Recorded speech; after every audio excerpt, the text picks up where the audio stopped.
own the Epsom Bakehouse, and welcome to my kitchen. And if you're joining me, then thank you so much for watching. I'm going to talk a bit today about a really minimum effort, maximum reward bread that you can bake at home. And this is a great one if you're enjoying a long weekend.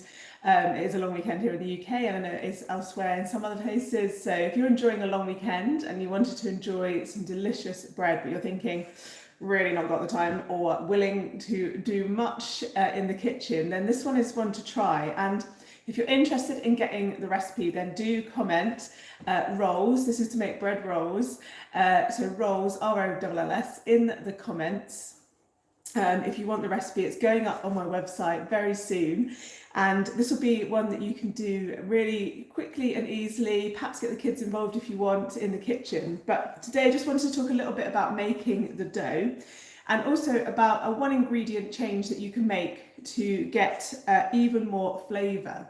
So do let me know if you'd like the recipe or if you're going to bake these. It's a really great one to bake along with at home.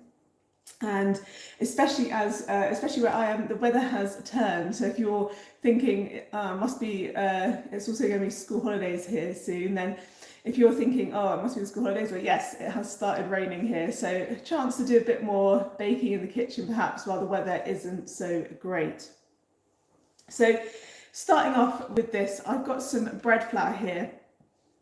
And partly I've got this strong white wheat bread flour here, but I've also got on here on top, you might be able to see, it's got some grains in it, and it's a slightly different flour.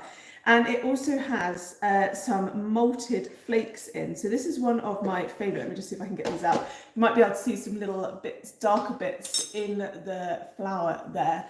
I don't know if you can see that there a bit close, but lots of malted grains. Don't worry, I didn't just pick something I didn't want out.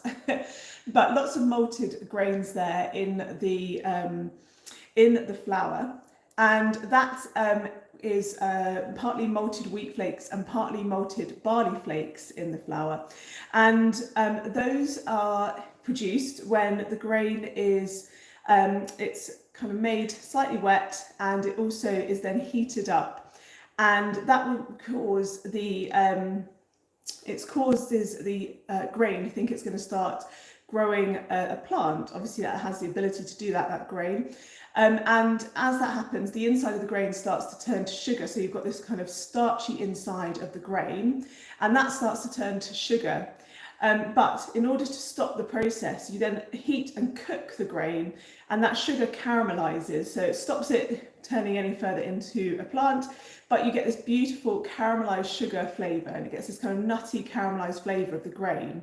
So this is kind of obviously a whole malted grain there.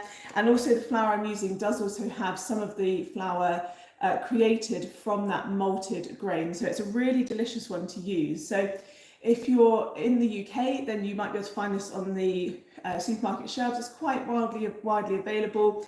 It might be called something like there's a particular brand here that uses the name Granary. That is a trademarked brand name, but that is the kind of flour that is referring to this malted grain. I was just showing that malted grain there as a great ingredient. But also things like country grain or any kind of grain flour. If you look on the ingredients and it's got malted barley flakes in it, malted wheat flakes, or malted flour, then that's a really great one to use, and it gives this really sweet, nutty, caramelized flavor to your breads, and especially one like this that I'm just going to talk a bit about today, this really minimum effort bread. So if you want to bake along, do let me know and drop a comment, because I'm putting the recipe up on my website very soon. And so this is one that can add some really great flavour to your rolls without you doing any extra effort. It's just swapping in half of the flour for this malted grains. If you're watching, for example, somewhere like the US, I'm not sure how widely available this is. I was having a look on various provider websites like Bob's Red Mill and King Arthur. Some of their flours do have malted barley flour in, but I was thinking that sometimes for the enzyme activity, and that is a component. Enzyme is a protein that helps your starches break down, and it just helps your bread prove a little bit faster. So it might be that they're added in for that reason, not for a taste reason.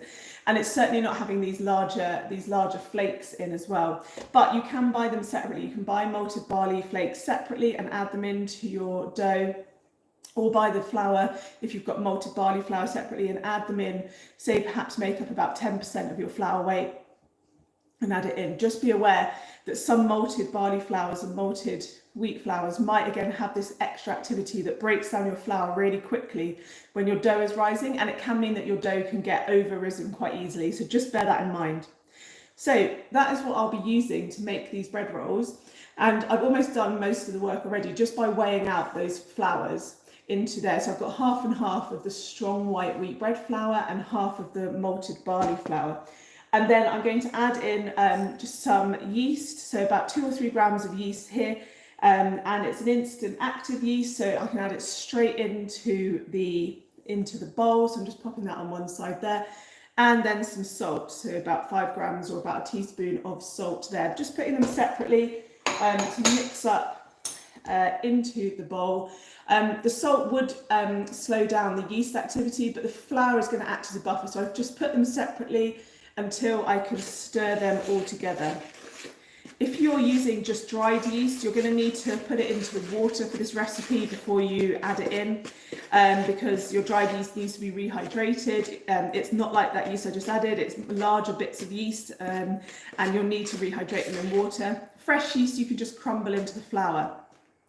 And then the key to this is also adding in lots of water, and I'm just going to add cold water, and I'll tell you why in a bit, but just cold tap water into this mixture. And I'm going to be adding lots of water in, so almost what we call almost a one-to-one match with the flour recipe. So I'm going to be making a really loose bread dough, one that you would not be able or need to knead. So I'm just going to add that in. Pour that in, and let me know if you've got any questions. If you would like this recipe, then do drop a rolls into the comments. I'll be putting it up on my website very soon. It's a really great recipe to try. We were just discussing if you've got a long weekend, if you've got people coming over, really minimum effort. All right, you can see that's absolutely swimming in the water there. So lots and lots, and it's just cold water, and I'm going to be mixing that in. So just mix that in. So you can see if you were getting the kids involved, pretty simple recipe, and you can already see how easy that is to mix in. It's really wet. It's not going to form a dough of any kind that I could get together and shape. It's almost like a kind of wet porridge. But hopefully you can see the beautiful colour there, because I've got those malted grains, and you can see some of the grains. This is also a flour that's got seeds in it, which you could also put into your dough. But you can see that beautiful colour, and it does smell really good. You can already smell that kind of slightly sweeter caramelised flavour. There we go. All right, so that is all I am going to do. I'm not going to do anything else to that mixture. Just scrape that spoon off so don't lose all of that sticky, and you can see it's obviously incredibly sticky. So you wouldn't want to be getting your hands in and trying to knead it, because it is so wet, and so you can see it's going to pour out the bowl if I tip it up. But all mixed together, and that is now your kind of no-knead bread dough. Now, the only slight downside to this is it's not probably going to be ready to eat today. Maybe at a push later this evening, but I want to have this in the fridge now, and I'm going to cover it over for about 8 to 12 hours. So you could, if you wanted it for a dinner time, then do it first thing in the morning, and it'll be in the fridge long enough to rise. Otherwise, you're going to cover it over and leave it in the fridge overnight. And then it does mean that it's ready to go first thing in the morning, and you don't have to get up early to make this dough in advance and have that 2 stages of rising. If you were making normal yeasted bread rolls, you don't need to have that process. And what is happening in here is obviously the yeast are still breaking down the starches in the flour, and they're producing gas, but because it's so liquid, it almost kneads itself, because one, there's plenty of liquid to be absorbed by the flour, so it creates this really stretchy, elastic dough quite quickly.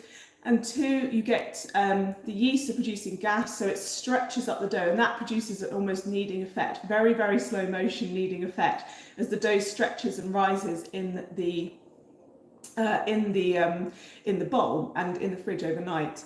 So a really great one to do at home. And pop that. So if you're wondering what I cover the bowls with, then I use this elastic shower cap, pop over the top of your bowl, and that holds it in place, and you can just wash and reuse these in the kitchen. And that is going to go into the fridge now, and tomorrow morning we'll be having some delicious bread rolls. So that is a really, really simple recipe to do for your kind of weekend. If you're having a long weekend this weekend and you're ready to enjoy that with friends and family, it's a really great one to do. And as I say, that will be up on my website, and you can go on there. And if you would like any other bread making tips, there you can also sign up for my newsletter as well. But let me know if you're going to bake along and do these rolls, follow the recipe. It's a really great one to do. And I will put the link in the comments when it's live on the website, or drop a comment if you'd like it, and I will pop that on your comment. And you can get baking this weekend and bake some bread rolls. And do let me know if there are any other bread making questions you would like answered as well on a live. And you can join me in the Epsom Bakehouse for lots of online bread making classes as well. They're on demand or live, and you can learn to bake everything from baguettes to cinnamon buns, and lots of other delicious things, sourdough bread, with me as well. So check out those as well on the website. Lots of dates coming up as we go into summer, and things like burger buns as well. I've got a burger buns class that is just coming up as well. So learn to make some delicious, soft burger buns for your next barbecue. Hopefully when the weather improves. It's not looking the best for a barbecue here where I am today. But let me know if you're going to be baking along with this bread rolls recipe this weekend. And I will be back soon to do another live. It's always great to catch up and find out what everyone's baking at home. Do let me know if you bake these and how they turn out. As I say, I'll be putting the recipe up on my website, which is theepsombakehouse.co.uk, very soon. And I look forward to baking again with you very soon. Have a lovely weekend.